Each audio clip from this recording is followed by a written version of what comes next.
Wow, what a game of NBA basketball. We're coming to you straight after the Spurs Knicks game one of the finals. Yeah, hell of a game. It went old school there. It was new age. It had everything. We're going to break that down and more, but hey, welcome back to the Casual Observer. I'm your host, Daniel.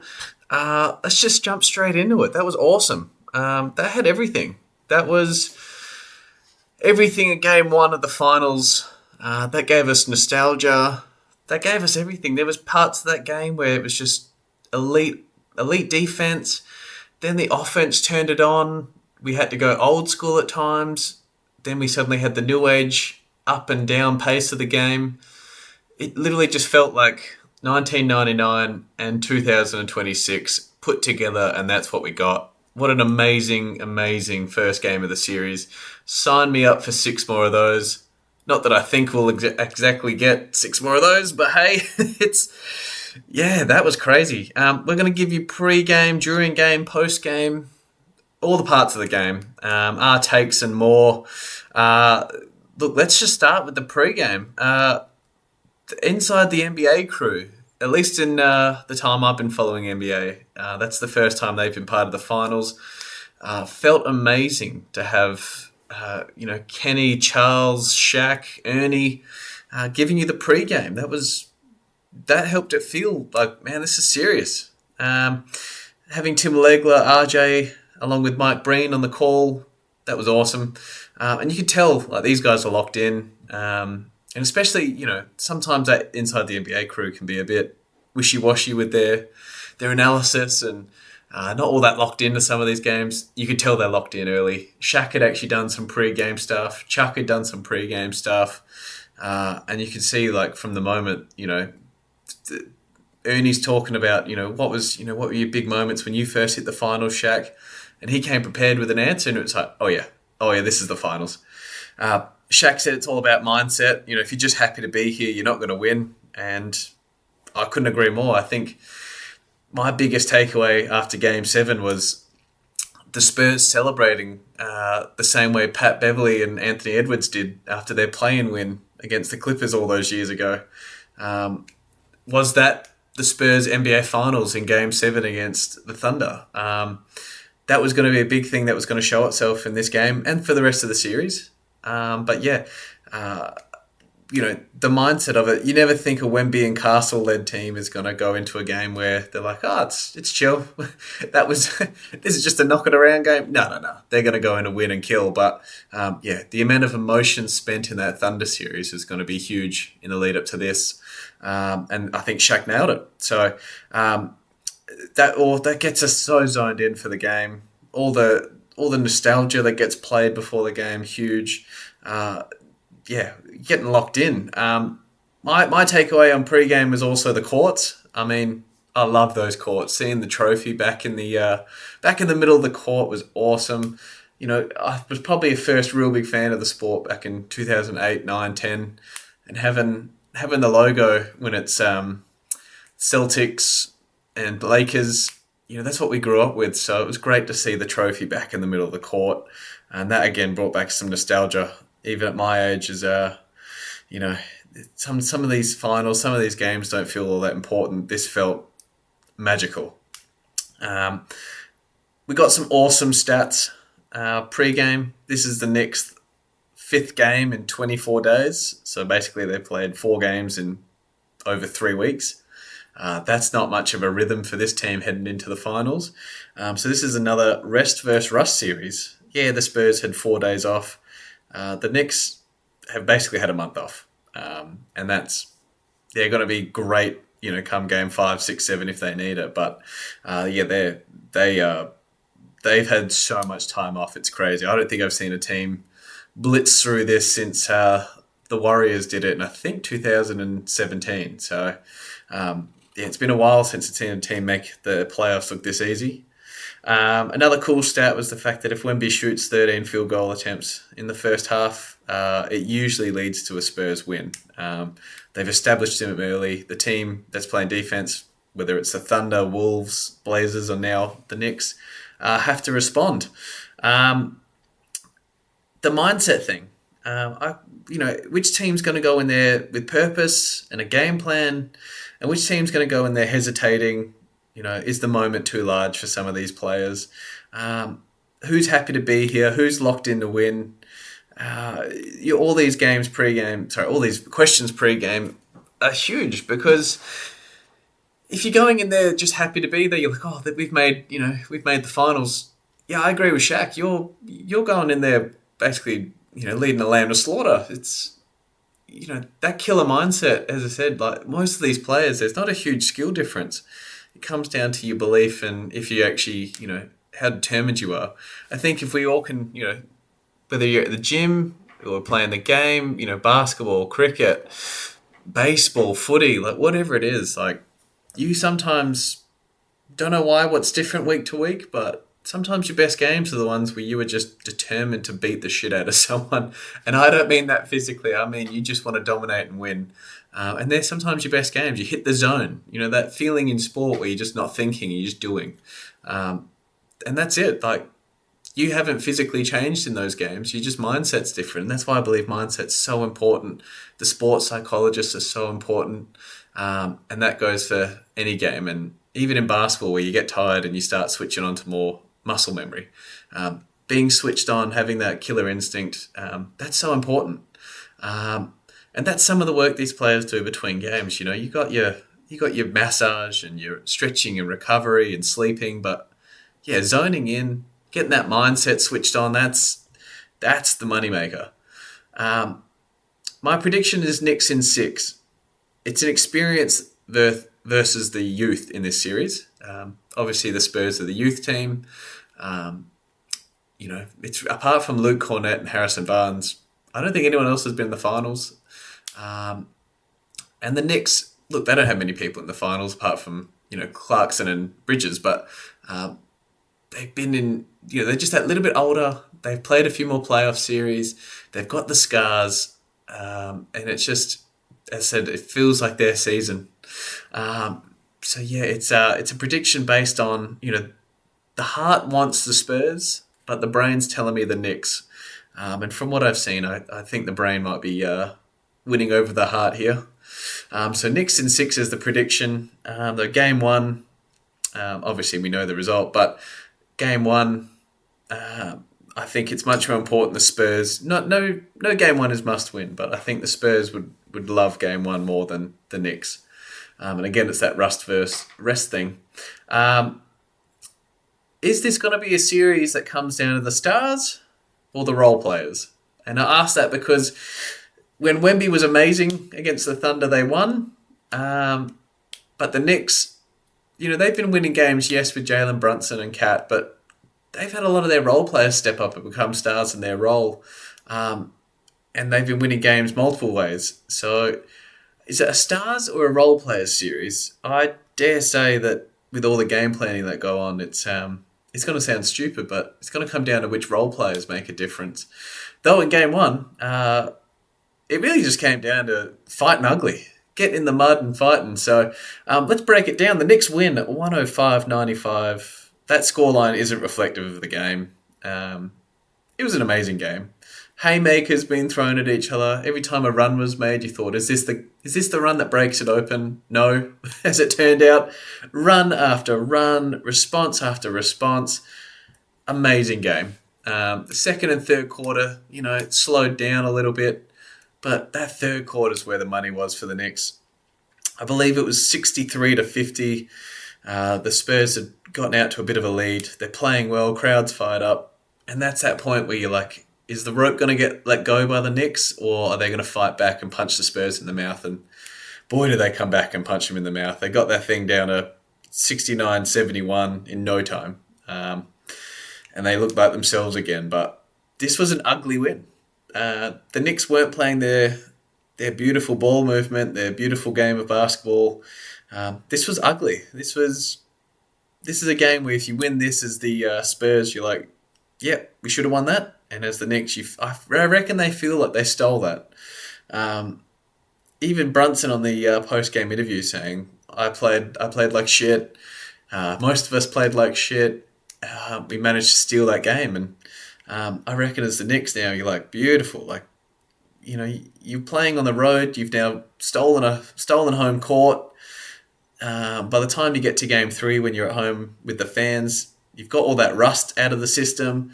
I think it's their series to lose now, and that's sometimes you just got to fight dirty. And the Knicks, again, with that experience, were able to muck it up and win. And their ball movement was nowhere near as beautiful as it has been. Their transition offense and defense was pretty average compared to what they've been doing in this playoffs. And the amount of tough shots they had to make was just a way higher percentage of the shots that they were taking this game than they've been in the last 12 straight games that they've won. So, not their usual style of winning, but it's good to see that they can play a different way. So, the second half was the Knicks' half, halfway through that third quarter onwards. The Spurs only scored 40 points in the second half. You're not winning many games of basketball scoring 40 points. Their offense went to shit. The Knicks' defense was awesome. But again, the Spurs' offense, 40 points and a half it's questionable. Only made 2 threes in the second half. And that's what we said in our preview pod. This series comes down to a lot of things, but are you going to maintain your hot streak of shooting, or are you going to, return to earth a little bit? And they definitely returned to earth today. Some of my takeaways post-game we'll go into, but definitely 3-point shooting was basically McBride, Shamet, and Bridges versus Champagnie, Vassell, and Castle. And, some of the shots that Shamet managed to hit, McBride, they took and made hard shots. And the Spurs, I can think off the top of my head about 11 wide open shots that they just missed. I mean, you're not going to hit all of them, but that's 33 points in a 10-point game that you've just left out in the field. It destroys your spacing when they're not falling. You could see it crumble. There's a lot of positives for both teams, though, to take out of this series, or out of this first game. As I said, neither team played particularly well. So if you're the Spurs or the Knicks, you can both say that, we got a lot of improving to do. So this series is by no means over.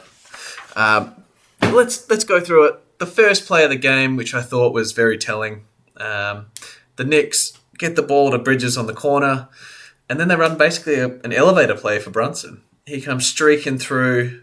I believe it was Anunoby and Kat set a screen for him. Brunson's left wide open, top of the key, and hits the straight on 3, and that's within 12 seconds. Crowd suddenly a little bit quieter. I mean, they're still going bananas, but a little bit quieter, and you can just see it just sets a tone straight away. Like, the Knicks have gone straight to their best player. Haven't seen much of the elevator screens on this Knicks team, so that was pretty cool to see. I don't think the Spurs would have been expecting that. And it just calms the whole team down when your best player hits the first shot. They get a great look.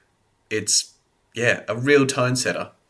Brunson and Wemby both took the first 2 shots each for their teams, and that's where I'm saying that's stars versus role players.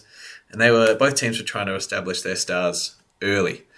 Wemby just went straight at Kat.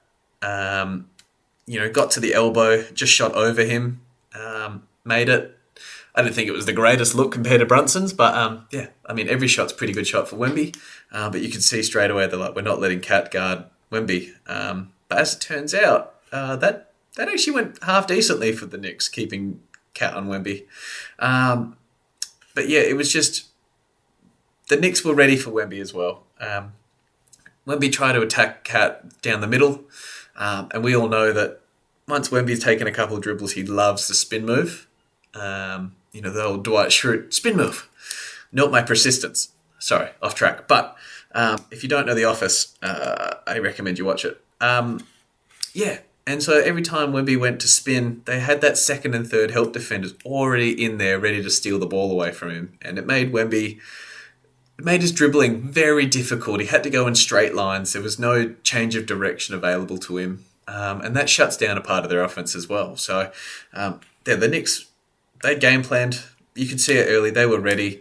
And Wemby had a few turnovers where he's charging down the lane and there's no room. And he's, when you're 7'5", dribbling the ball's not the easiest thing in the world.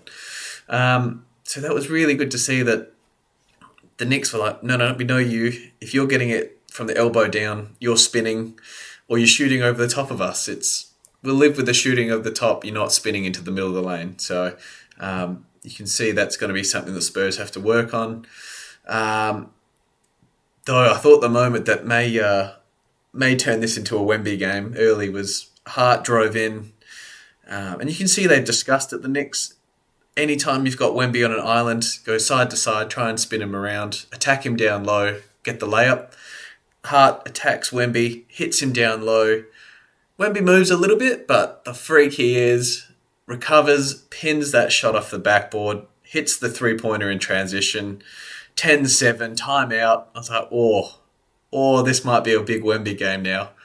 And to the Knicks' credit, they kept attacking him, and they didn't allow Wemby to have a big game. His stats look fine. The efficiency is shithouse. It's shithouse from Wemby, shithouse from Brunson. As I said, it wasn't the cleanest game, but it was a fucking fun game to watch. Honestly, like Harper, I don't think he played enough minutes, played 27 minutes. He was a real game changer for the Spurs. Fox, yes, he's a bit injured, but he had 3 wide open threes, missed them all to start the game. Wasn't getting into the paint. His defense was pretty good. I thought he guarded Brunson pretty well when he was switched onto him.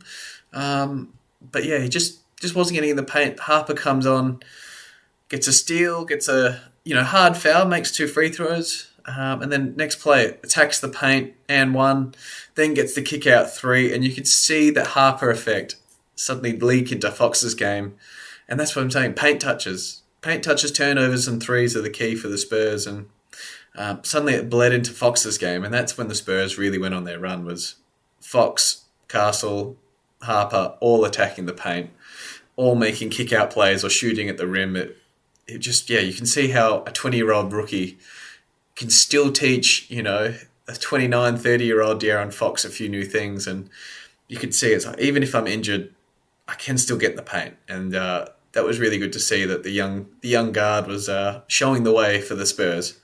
But yeah, I thought another key part of this game was just before halftime, 55-48 Spurs at the half, but it was 50-48 with 30 seconds left.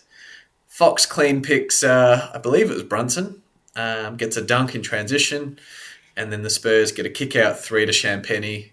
And I thought that 5-0 little 30-second spurt from the Spurs might be the difference in this game.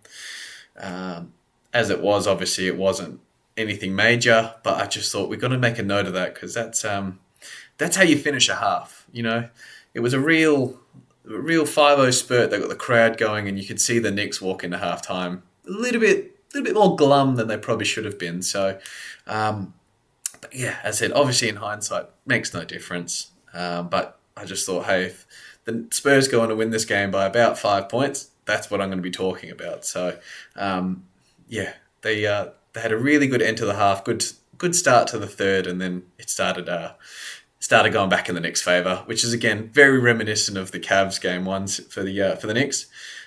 Stay close in these games, and then Brunson's going to get you home, and that's exactly what happened here.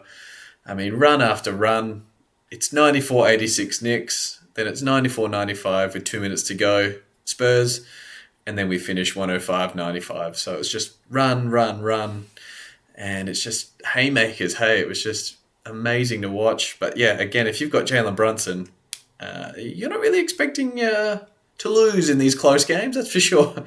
The Spurs are still figuring out their late game offense. The Knicks know it. You see number 11 in white, which is Jalen Brunson. You are giving him the ball, clearing out. He's going to score. The Knicks have won 12 straight. That's crazy. It's their 7th consecutive road win by double digits. That's NBA history. That's what I'm saying. It just feels like their year. They're rolling.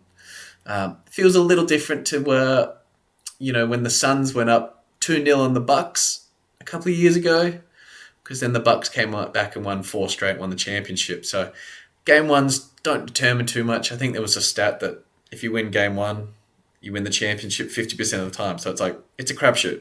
You win game 1, it doesn't mean fuck all. So I would say nice to get home court advantage back.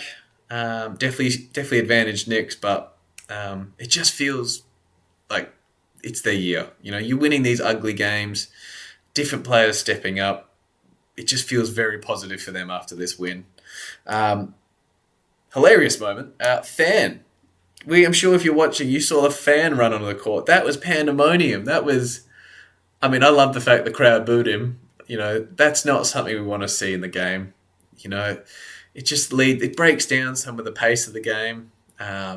It's funny, but you saw Wemby. He was laughing. Mitch Robinson had no idea what the fuck was going on. He's looking perplexed, as we all did. As you see him run on the court, you're like, "What the fuck is this?" I thought it was a security guard, honestly, to start with. Just wanted a selfie with Wemby. There's no place in the game for that. There's some of the size of these guys. If they didn't see him and just run into him, that guy might actually be in a coma. So, lucky it was a bit of a dead ball situation. But yeah, I don't think there's any place for that. I'm not sure the guy, I don't know, he didn't look intoxicated. He looked a little too young for that, honestly. But yeah, as RJ said on the broadcast, he's not exactly here for the basketball. And that's a shame. You want all these fans to be real fans of the game. And he's clearly just there to boost his Instagram following and TikTok. But yeah, that was a funny but shit moment. And hopefully we don't see any more. And I'm glad the cameras didn't replay that too often. Other things for the Spurs is you can see the rookie mistakes very obvious on the floor. As good as Harper was, there was a few moments where he went for an offensive rebound or a steal on ball or in the passing lanes, and he missed a fair few. And it would leave the Spurs 4-on-5 every time. And that's just things he'll learn. As he played really well, but that might be why he only played 27 minutes, as Mitch Johnson saw what I saw, which is, if he's gambling and he's not coming up with it time after time, you're leaving your teammates in a moment of huge disadvantage. And so, he had Brunson on him. I understand why you're attacking the offensive board, but to then run out of bounds and take a big circle to get back on the court, it's 4-on-5. I'm not sure if the Knicks scored in the possessions I'm thinking of, but they got great looks. And in a game where it's so mucked up, tough defensive game, you can't afford those lapses. So again, rookie mistakes from a guy that played extremely well. And Carter Bryant played 4 or 6 minutes or something like that. Not much. His rookie mistakes were very clear. Brunson was about 1 of 8, and then Brunson scored 3 straight times on Carter Bryant. And you could just see it was a barbecue chicken moment. He saw him and his eyes lit up. He's like, fuck yeah, I'm getting to work on this guy. We saw Carter Bryant's defense on SGA. It was really good. But he didn't finish possessions all that well in this game. Brunson's pushing him off his spot. So it's, strength that Carter Bryant needs to work on. He looks like a big, strong boy, but yeah, Brunson's high IQ, very strong. If he's pushing you off your spot consistently, there's a few things we got to work on there for Carter. But he missed a few box outs, and I think Mitch Johnson noticed that and said, we're done with this experiment. But that leads me to my takeaways from the game, because the coaches, they got some major decisions this series. Big, small lineups, empowering players, shortening lineups, rotations. Are you going to go a rebounding lineup, a defense lineup, a shooting lineup? There's so much for each team to consider. And so I think it's good, especially in game one. It's always a feel-out game. What's working, what's not working, who can play, who can't play. And I think it's good that the coaches tried a few different, they went quite deep in their benches. I think it went nine players each. I actually really enjoy watching coaches empower different players and give them a crack, So even if they only played, in Carter Bryant's case, 6 minutes, you see what he can offer, what he falls short on. As a coach, you're just getting intel all the time, and these players at least stay ready. It's just, he was the 14th pick, Harper's the second. They couldn't look more different at times. And again, then they look the same in their rookie mistakes. The lineups, I don't think we'll see much French vanilla. I think we'll see a lot more just one big on the court, for the Spurs. I think if Bryant's going to offer them anything, they can go real small and have Bryant at the 5. But I don't think he offered enough to even consider that. So I think you're always going to have one of Luke Cornett or Wemby on the floor for the Spurs. For the Knicks, Mitch Robinson played pretty decently, even with a broken hand. And you can see that they went to Shamet early, went to McBride early. Not so much Clarkson. Definitely no Huck Porty. And so you can see there's this, the old adage, play 8, trust 7, and we're basically there already. So a lot of choices, a lot of feeling out was done, but I'd say from each side, the best lineups for the Spurs had the 3 guards, Castle, Harper, Fox, and some sort of arrangement of, Wemby, Vassell, Champagny. But yeah, and then for the Knicks, it was definitely, look, their starting lineup's a menace. It's a big proposition for the Spurs, but then they bring off Shamet, who's on fire, McBride, who's on fire. There's no bad combinations, but I don't think you'll see too much Mitch Robinson and Cat on at the same time either. So I don't think it's going to be a double big series. From what we watch, it's going to be, both teams have size, both teams have speed and length, but it looks like right now the experience definitely prevailed in game 1. Didn't really look like a Keldon Johnson game either. You could see he just... Look, 8 minutes is not enough for Keldon. I think they needed to find a few more for him, especially in the second half. But yeah, he had a very short leash today. So it's interesting to see how the coaches are going to move forward in this series. But I did like the fact that they played a few and gave people a shot. Because again, if Tom Thibodeau was coaching, I dare say there would have been 6 players for the Knicks playing. So, yeah, I like coaches that give them a crack, especially early in series. As I said, feeling out game, especially that first half, it felt like the biggest, let's just throw shit and see what sticks. Because, yeah, it looked a little disjointed. Players looked, tentative. They didn't really, there were still runs in the first half, but it was just more, there was that hesitation in a lot of players, a lot of plays drawn up. Wasn't that certainty. That second half definitely changed. That suddenly was like, we have purpose. We know what we're doing. So yeah, that first half was very much like, yeah, let's just see what works. So I really, that's why I say it was a fun game. It was a game that was just made up of a feeling out process, old school, new school, different eras almost in the one game. But you can start seeing straight away what works, what doesn't, who can play, who can't. So yeah, it was I dare say both teams will walk out of there saying we can win game 2. After, the Knicks will be more confident because they responded, they made those in-game adjustments a lot quicker. And yeah, Mike Brown certainly wasn't happy with their transition defense to start with. So he made a hell of a change at halftime. I don't know what impassioned speech he gave, but it worked. The 3-point shooting, as I said, the Knicks, they got a bit more out of McBride and Shamet, and OG. OG had a few big moments, and the Spurs Champagny had a great first half, but other than that, between Champagny, Vassell, and Castle, there was not much, especially second half, and that therefore, if 3 of your starters aren't shooting well, there's just no space in the lane. Barely saw, I think we saw maybe 1 or 2 alley-oops for Wemby, and only, I think, 1 connected. There was just no space for him to get there, and that's what the Knicks are wanting. They're like, if you're going to beat us by shooting, feel free, but yeah, that shooting definitely cooled off. So the Spurs will definitely have a lot of regrets on some of the threes they missed. And some early in the shot clock threes, like some that didn't need to be taken. It was very interesting. Mitch Johnson in his post-game said he didn't really feel that there was too many that weren't warranted. I think if he looks at the tape, he'll be like, okay, there's a few that were a bit, shit. Some rush shots, some panic threes. At the end of the game, that's one thing. You can probably write off the last 3 threes as panic shots, but yeah, earlier in the game, you're like, nah, these aren't good shots. Some changes that I think can be made is the Spurs attacking Brunson more on defense. I mean, you can see Brunson, he gets his knee injured after Shamet shoves, I think it was Harrison Barnes. and it just unfortunately collected Jalen Brunson's right knee. He goes down with a bit of an injury there.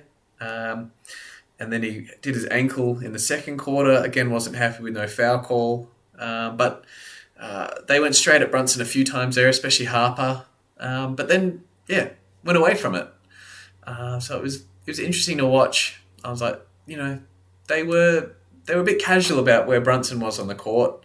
Not so much with Cat. They attacked Cat as much as they could, and I thought Cat did a pretty decent job considering. But yeah, if you take those two out, they're more tired by the time the fourth quarter hits, but also foul trouble might be a problem. It just, I think that's an adjustment the Spurs will have to make, is getting Brunson a bit more involved in the, for the Knicks, a bit more involved in the Knicks defense, because it seemed like he could coast a fair bit tonight. And that's where Fox has to be a bit more switched on, I think. And the Knicks weren't running as much in transition. So, as I said, their offense and defense in transition was a bit un-Knicks-like for this playoff run. They weren't pushing the pace as much as I thought they could. They had a few times where they got the rebound and the player that had missed a shot, say it was Harper or Wemby or Castle, was on the floor. They had a 4-on-5.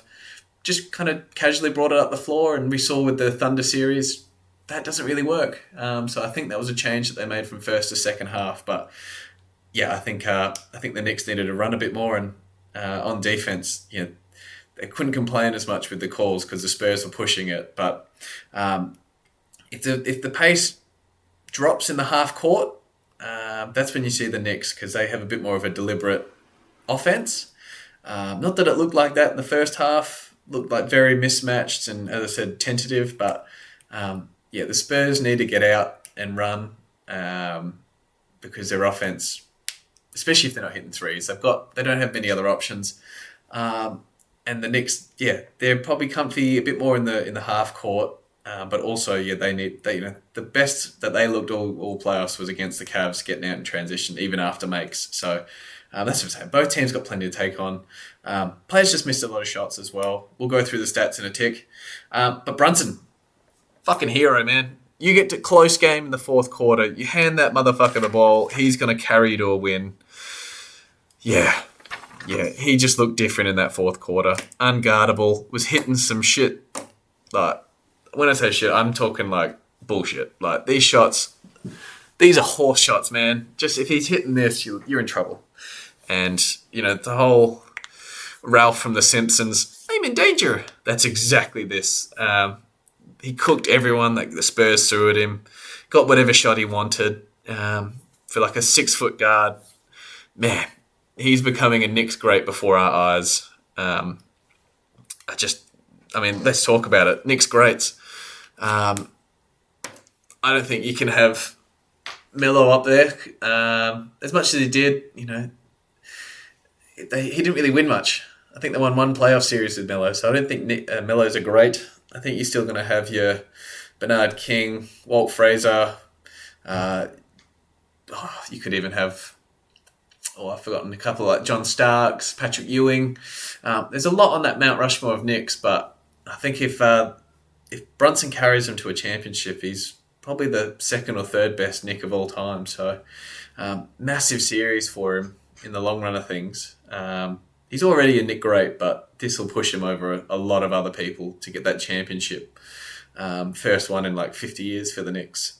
If we break down the game, like stats-wise, because stats, super misleading. Wemby, again, looks all right. He's got 26 and 12 with 3 blocks in 37 minutes. You're like, oh, yeah. 6 of 21 from the field, 2 of 9 from downtown.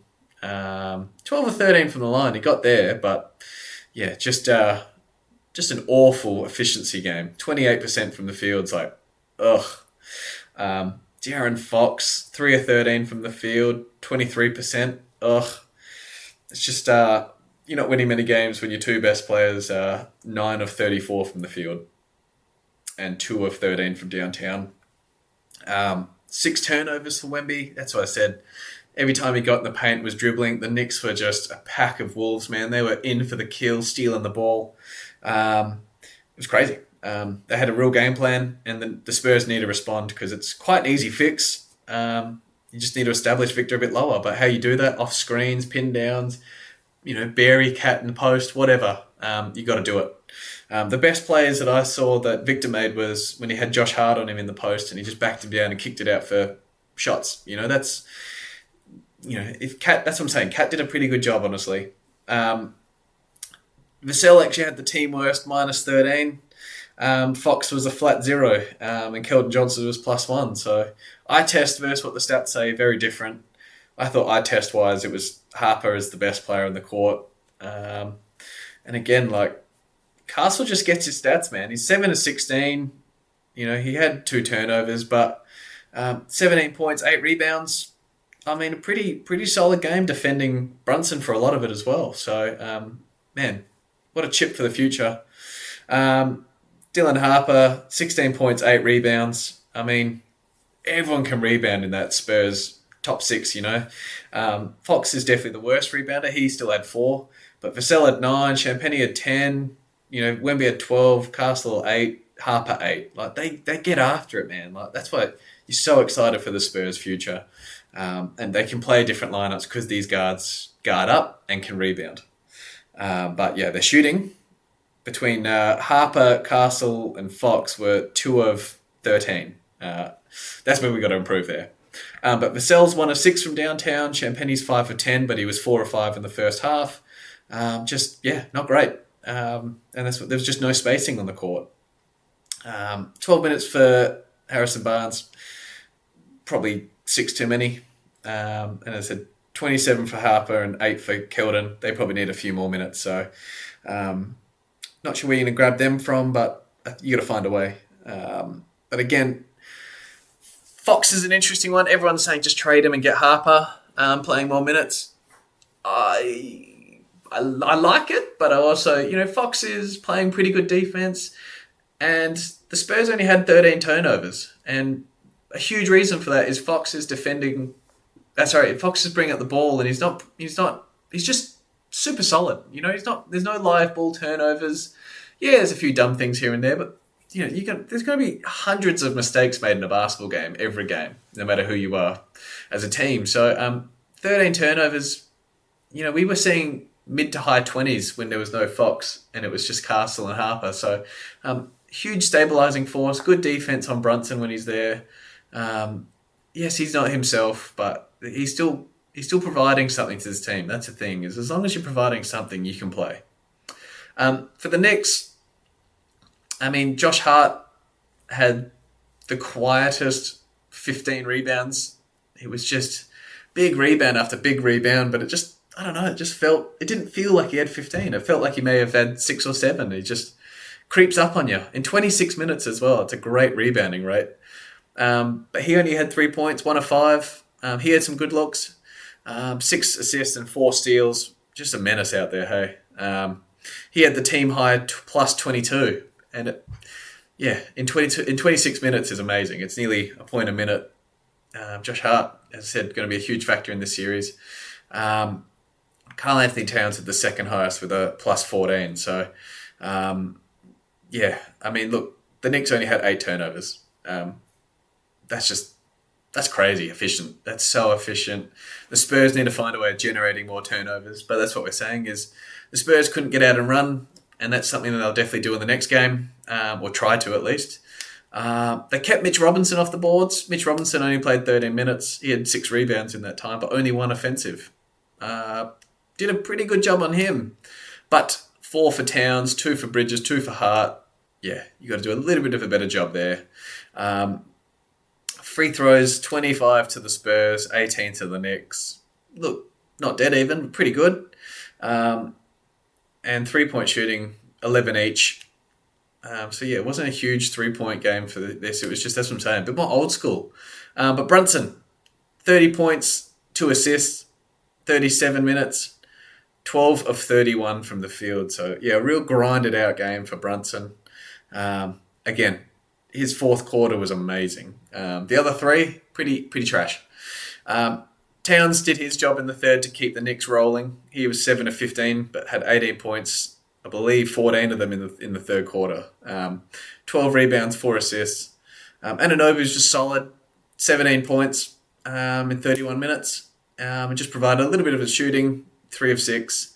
Shamet was 3 of 6. McBride was 2 of 6, and that's where the shooting really comes from. Is these guys came off the bench, they guarded, they provided energy, and yeah, just broke the game down.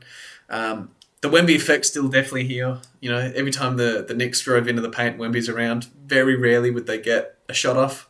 They just dribble it straight back out and do the U-turn. But Alvarado gave the blueprint of how to do it.